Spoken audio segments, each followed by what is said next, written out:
আমি আজকে আমার নেতৃবৃন্দ এখানে আছেন, আমি ওনাদের কাছে একটি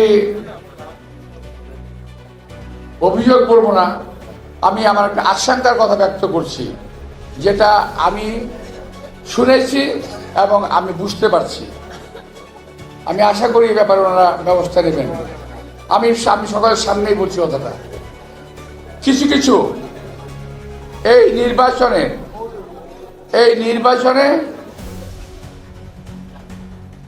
কিছু কিছু সিট, কিছু কিছু দলের ইলেকশন ইঞ্জিনিয়ারিং এর মাধ্যমে তারা জয়লাভ করার চেষ্টা করবে, নিয়ে যাবে জোরজবস্তি করে। আমি আশঙ্কা করছি এবং আমি শুনেছি, আমি জেনেছি। আমি প্রমাণ দিতে পারবো না শেষ হওয়ার পর্যন্ত, কিন্তু কথাটা বাস্তব। দুটি রাজনৈতিক দল, একটি দল বড়, আরেকটি দল তাদের বাচ্চা, আমি নাম বলতে চাই না। একটি হলো বাচ্চা, আরেকটি বড়।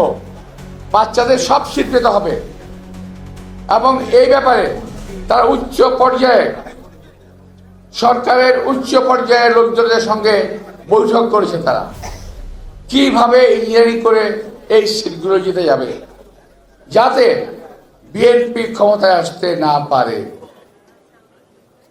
এবং যাতে এই ধরনের লোকগুলো, সেই মূল এবং তার বাচ্চা, তারা যেন ক্ষমতায় আসতে পারে, এই প্রক্রিয়া তারা চালিয়ে যাচ্ছে। আপনি খেয়াল করে দেখেন এদের নির্বাচনী প্রক্রিয়া এবং প্রচারণা অত্যন্ত দুর্বল, নাই বললেই চলে। তারপরেও তারা হুঙ্কার ছাড়ে তারা এই ক্ষমতায় যাবে, তারাই জিতবে, তারাই দেশ চালাবে। কি করে সম্ভব যদি নির্বাচন ইঞ্জিনিয়ারিং না করে তারা? আমি মনে করি আমার দল এবং দেশবাসী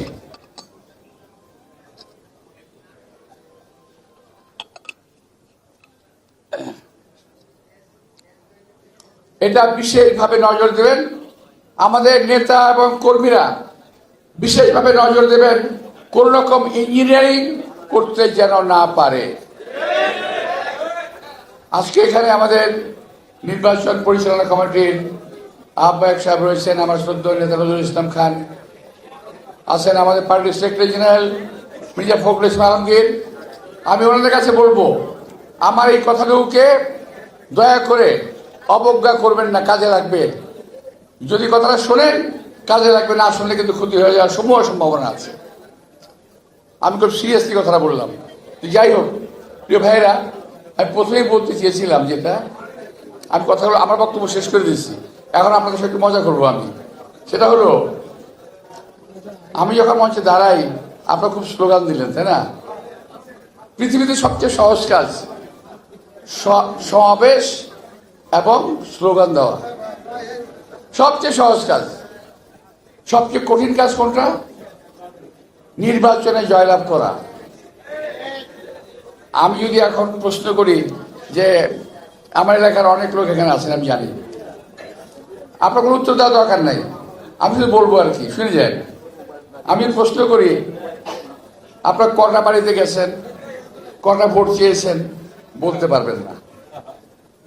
আমি জানি এটা। আমি বাসা থেকে মিটিং করেছি, প্রথমে খুব ধীরে ধীরে একজন একটা হাত তোলে, তারপর আস্তে আস্তে সবাই হাত তোলে। আসলে কেউ যায় না, মিথ্যা কথা। তো ভাই, আমরা তো রাজনীতি নির্ভর হয়েছি, বহু নির্বাচন করেছি, আমরা জানি। তবে হ্যাঁ, 17-18 বছরের নির্বাচনের কোনো প্র্যাকটিস আমাদের নাই, ফলে এটা হতেই পারে। তা আমি বলবো যে আপনারা দয়া করে যে যেখানে আছেন, যে এলাকায় আছেন, দয়া করে আগের মতো হয়তো পারবেন না, কিন্তু যতটুকু পারা যায়। বিশেষ করে আমার এলাকাতে অ্যাপার্টমেন্টের সংখ্যা এত বেশি যে ডোর টু ডোর যাওয়া খুব মুশকিল, কিন্তু তারপরও আমাদের জনবল এত বেশি আছে, ইনশাআল্লাহ আমরা যদি চেষ্টা করি সবাই ডোর টু ডোর যেতে পারবো। আপনার মানে সব এলাকার, হ্যাঁ, বেশিরভাগ।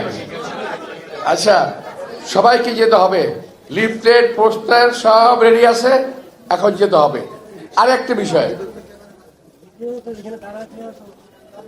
আমাদের বিরুদ্ধে কিছু কিছু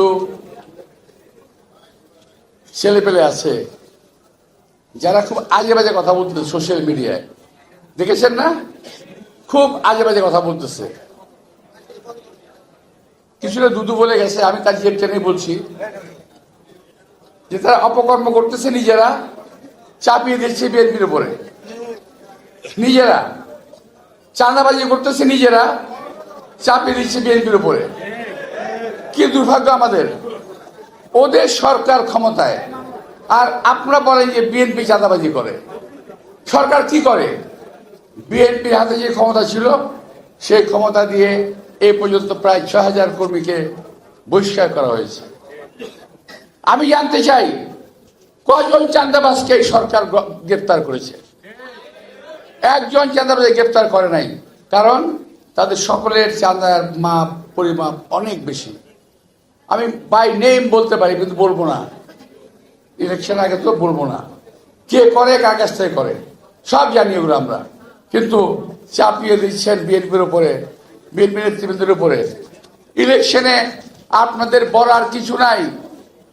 দেশের জন্য কি করেছেন বলতে পারবেন? যারা কথা বলেন, অনেকে বলে যে আমরা দুইবার কি বলে আওয়ামী লীগকে ভোট দিলেন, বিএনপিকে ভোট দিলেন, এবার আমাদেরকে দেন, আমাদের একবার দেখেন। কেন ভাই, ৭১ আপনাদের আমরা দেখি নাই? কিভাবে মানুষকে কচুকারা করেছেন, কিভাবে দালালি করেছেন, কিভাবে আমার মা বোনদের ইজ্জত হানি করেছেন, এটা কি আমরা ৭১ দেখি নাই? আবার আরেকজন বলে কি জানেন, ওদের বলার কিছু নাই, বলে আমরা কি একটা যোদ্ধা, বলে ওরা যোদ্ধা, একটা যোদ্ধা ওরা, আমরা মুক্তিযোদ্ধা, ওরা আর একটা যোদ্ধা। ভাই আমরা তো মুক্তিযুদ্ধকে দেশ স্বাধীন করেছি, তোমরা কি স্বাধীন করেছো? তোমরা একটা অপশক্তিকে প্রতারিত দেশ থেকে বিতাড়িত করেছো, ঠিক আছে, একটি করি, আমি স্বীকার করি। কিন্তু আমরাও আমাদের বয়সে এক সময় এরশাদের মতো, হাসিনার মতো স্বৈরাচারের পতন কিন্তু আমরা ঘটিয়েছি। আমরা বলি নাই এই জন্য আমাদেরকে মন্ত্রী বানাতে হবে। আর তোমরা একটা পতন ঘটাই কয় যে আমার মন্ত্রী বানাতে হবে। আমরা মুক্তিযুদ্ধের পরে যা যা কাজে ফেরত গিয়েছিলাম, আমরা কি বলি নাই আমাদের মন্ত্রী বানাতে হবে? আমরা যা যা কাজে ফিরে চলে গেছি, আমরা কলেজে পড়তাম, ইউনিভার্সিটিতে পড়তাম, সে পড়াশোনা করতে চলে গেছি। তোমাদের মতো লোভ করি নাই। তোমরা আজকে যে লোভ করতেছ, এই লোভটা আমরা করি নাই। সুতরাং এত পাগল হওয়ার কি আছে ভাই? বয়স কম, রাজনীতি শিখো, দেশের রাজনীতি করো, দেশের উন্নতি করো, আমরা কামনা করি। আমরা তোমাদের রাস্তায় ফুল ছিটিয়ে দেব রাজনীতি করার জন্য, কিন্তু অপকর্ম করার জন্য কোনো কাজ যদি করো তার জবাব আমরা দিতে পারি ইনশাআল্লাহ। তো ভাইরা, এই কথাটা আমার বলা ঠিক হয় নাই। আমি নির্বাচনে নেমেছি, কিন্তু আমি পারছি না, আমার ধৈর্য কুলোচ্ছে না। ওরা যেভাবে অপপ্রচার চালাচ্ছে বিএনপির বিরুদ্ধে, আমাদের বিরুদ্ধে, আমি সহ্য করতে পারছি না। আমি আমার কিছুটা বই প্রকাশ আমি ঘটিয়ে গেলাম, আর ঘটাবো না, আর বলবো না।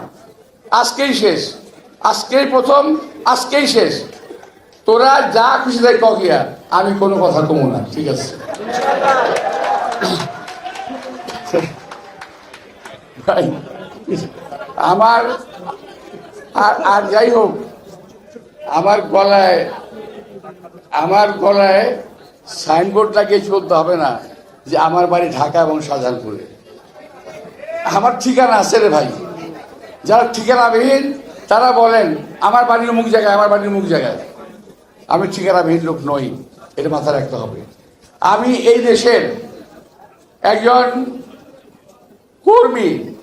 এই দেশকে স্বাধীন করা থেকে শুরু করে এই দেশের স্বাধীনতা সার্বভৌমত্ব রক্ষা করার জন্য যা করা দরকার সব কিছু করছি, এবং জীবনের শেষ মুহূর্ত পর্যন্ত করবো ইনশাআল্লাহ। তবে এই দেশকে কোনো প্রতারকদের হাতে, কোনো ধান্দাবাজের হাতে, কোনো কসাইদের হাতে এই দলটাকে আমরা পড়তে দেবো, এই দেশটাকে পড়তে আমরা দেবো না। শহীদ রাষ্ট্রপতি জিয়াউর রহমান যা শিখিয়ে গেছেন, দেশ নেত্রী বেগম খালেদা জিয়া যা শিখিয়ে গেছেন ইনশাআল্লাহ সেই পথ ধরে আমরা এগিয়ে যাব, এই বাংলাদেশকে আমরা এগিয়ে নিয়ে যাব। আপনাদের সবাইকে আন্তরিক ধন্যবাদ। আল্লাহ হাফেজ। আসসালামু আলাইকুম।